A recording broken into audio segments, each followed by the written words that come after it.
সকলকে অনেক অনেক ভালোবাসা জানিয়ে আজকে ভিডিওটা শুরু করছি। আশা করি যে যেখানে আছো সবাই সুস্থ আছো এবং অনেক অনেক অনেক ভালো আছো। বন্ধুরা, এখন ঘড়িতে বাজে প্রায় 7:30, আর এখন থেকেই আমি ভিডিওটা শুরু করছি। আর এখন থেকে আমার দুপুর পর্যন্ত যে ডেলি রুটিনটা সেটাই তোমাদের সঙ্গে আজকে ভিডিওতে শেয়ার করব। আর সেগুলো দেখার জন্য পুরো ভিডিওটাতে স্কিপ না করে সঙ্গে থাকতে হবে।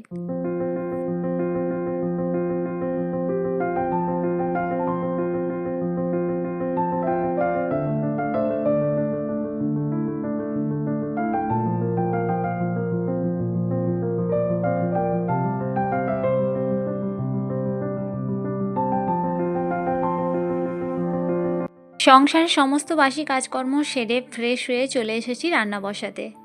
আর তোমরা অনেকেই জেনে থাকবে আমার 4 জনের সংসার। আমরা দুজন হাজব্যান্ড ওয়াইফ, আমার ছেলে আর আমার আছে শ্বশুরমশাই।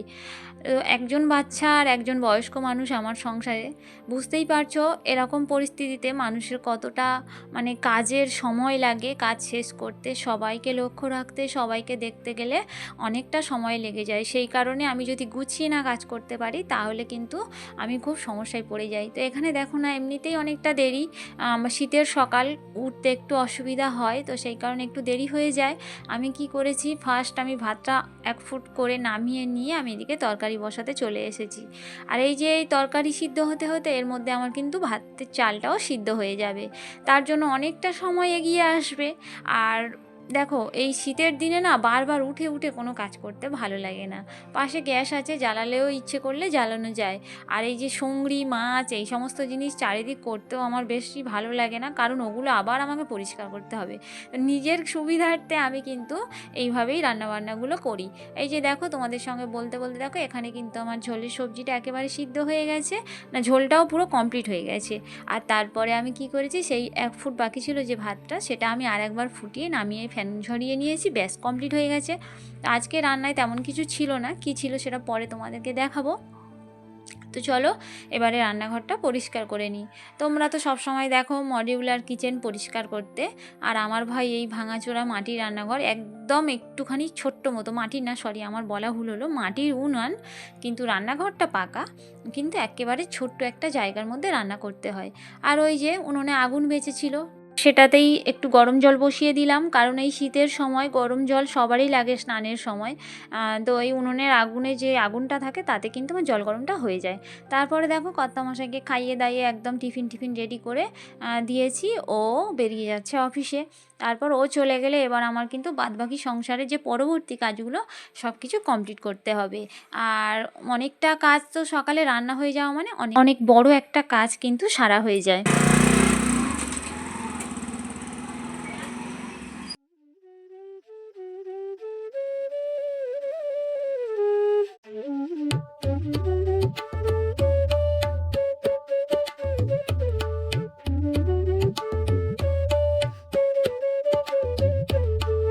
সকালের খাবার তো সকলকে খাইয়ে দিয়েছি, কিন্তু নিজের যে এখনও খাওয়া হয়নি, তো সেই কারণে একটু চা নিয়ে বসেছি, সঙ্গে একটু মুড়ি আর ঝুরি ভাজা তেল মাখিয়ে। তো এটুকু খেয়ে নিজের এনার্জিটাকে বাড়িয়ে নিতে হবে তারপর পরবর্তী কাজগুলো করার জন্য।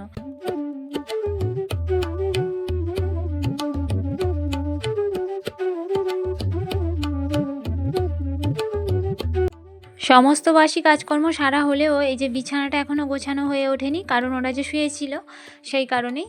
আর এই শীতের দিনে যেমন আল্লায় জামা কাপড় জড়ো হয়ে থাকে, আর তেমন কিন্তু বিছানাটাও জড়ো হয়ে থাকে, লেপ কম্বল হেনা তেনা এইসব নিয়ে।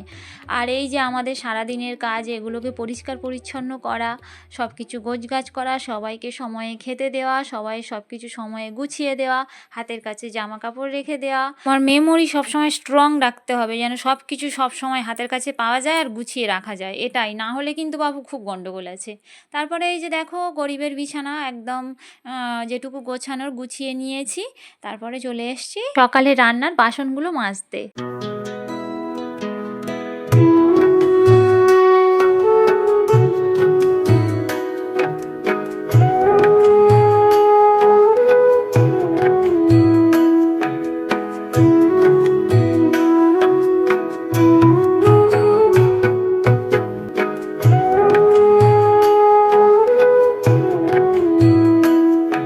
ওই যে ট্যাপ ঘুরিয়ে জল পড়বে সেখানে বাসন মাজবো সে সুখটা ভাই আমার নেই। আমাকে এইভাবেই জল ভরে বাসন মাজতে হয়, নইলে পুকুর ঘাটে গেলেও হয়। আর আমি পুকুর ঘাটে ওই ঘরে জল থাকলে না আমার ভালো লাগে না বাইরে বাসন টাসন মাজতে যেতে।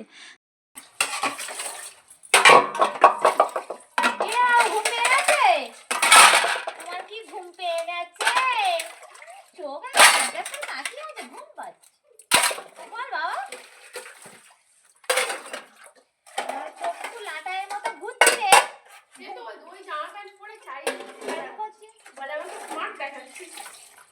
ওই রোদে ওই জ্যাকেট পরে আছে, কি হবে ওর দশা কে জানে।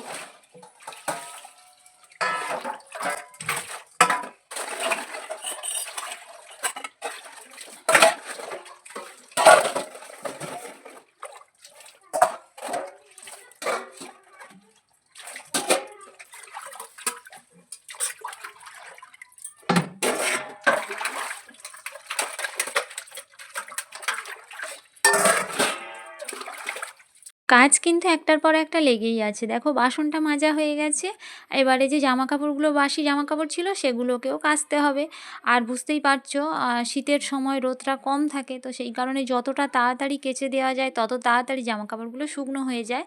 আর আমার একটু জামা কাপড় রোদ পাওয়ার একটু সমস্যা আছে, কারণ ছাদে ওই যে শেডের কারণে না ঠিকঠাক রোদটা লাগে না।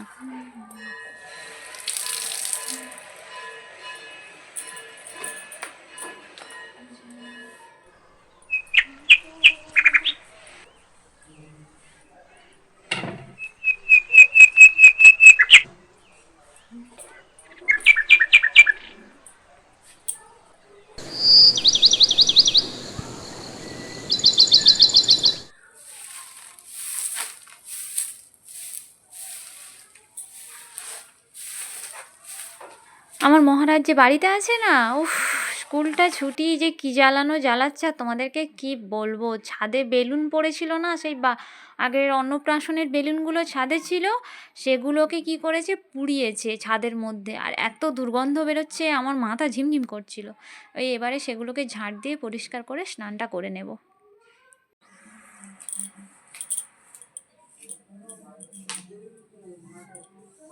জানো তো বন্ধুরা, সারাটা দিন যে সবার দিকে লক্ষ্য দিতে দিতে নিজের দিকে লক্ষ্য দিতেই ভুলে গেছি, ভুলে যাই, সময় পাই না। আর তার থেকে যারা ব্লগ করে ডেলি ব্লগ, তারা জানে যে একটা ব্লগ রেডি করতে কতটা সময় আর কতটা কষ্ট লাগে। সব সময় ক্যামেরা অন করে সব কাজকর্ম করা, এটা যে কতটা মানে ঝামেলার একটা বিষয়। আর তারপরে যদি সেই ভিডিও না ভাইরাল হয়, কেউ যদি না দেখে, আরও যে কতটা কষ্ট হয় সে একমাত্র যার এটা হয় যার সঙ্গে সেই বোঝে। তো যাই হোক, স্নান টান কমপ্লিট হয়ে গেছে, এবারে বেলাও অনেকটা হয়ে গেছে, এবার খাওয়া দাওয়া করব। আর এই যে দেখো আজকে রান্নায় ছিল, বললাম তেমন কিছু ছিল না, আজকে রান্নায় ছিল এই মাঠ থেকে কলমি শাক তুলে এনেছিলাম, সেই কলমি শাক ভাজা, আর এই যে রুই মাছ পেঁপে দিয়ে ঝোল। এটাই ছিল আজকে দুপুরে রান্না। আর আগের দিনের ও বাবুর বার্থডেতে যে চাটনিটা ছিল সেটা বেশি ছিল, তো সেটা আছে সঙ্গে। ওটা আমার ছেলের চাটনি খুব প্রিয়। আর বললাম যে ছেলেকে নিয়ে আমি নাজেহাল অবস্থায় হয়ে গেছি, আর এই যে ভাত খেতে বসেও খুব ঝামেলা। তারপরে চলো এখন দুজনে খেয়ে নিই। আর আজকে ভিডিওটা এই পর্যন্ত। আর এখানে একটু রোদ লেগেছিল না, সেই কারণে ওখানে খেতে বসেছি বারান্দায়। আজকে ভিডিওটা এই পর্যন্ত, ভালো লাগলে লাইক করে কমেন্ট করে পাশে থেকো। দেখা হবে পরের ভিডিওতে।